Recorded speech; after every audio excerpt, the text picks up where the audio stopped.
Alright, racists, let's talk about We're here!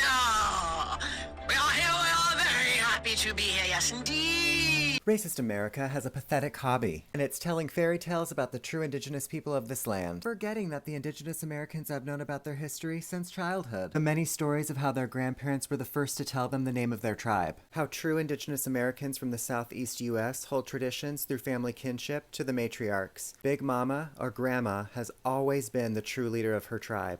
No matter the race or culture, we are all envious and aware that there is no other power greater than a true indigenous Black American grandmother. But racist Americans have the audacity to spin fables about the true indigenous Americans' history, a history that racist America tried to systematically burn, bury, and erase. Racists have the nerve to speak about indigenous American spiritual practices, or their connection to this soil, or their very existence, as if it's a theory that racists can debate. It seems like racist America is under the impression that they have some special access or hidden knowledge about melanated people, when white people know that they can't even pronounce names, or name the original nations of the territories that they occupy. Their mirage of knowledge is just a costume they wear to feel superior, a cheap prop in their ongoing performance of expertise. But the costume is transparent. We see the insecurity underneath. Racists really need these fairy tales. They need to believe that they truly understand the copper-colored Americans, because the reality is that they're perpetual strangers on stolen land, living in a ghost of a civilization they murdered through passive bitch tactics. White people are too cowardice to overthrow indigenous people. They use the same tactics as today: manipulation and theft. The actual truth that shatters their entire identity. But we must ask ourselves, why are white men so excited at the idea of being superior to Black indigenous Americans? Is it because of the truth and understanding that Black men are truly the essence of and the actual anatomical representation of a man? Not a white man, not a Native American man, not an Asian man, not a Mexican man, not a Russian, not an Australian, and definitely not a Jewish or Zionist man. And when white people become pros at washing their ass, then they can join the conversations regarding history. But until then, also, you can't continue to repeat history and then claim you have knowledge on it. Honey, your past is still present.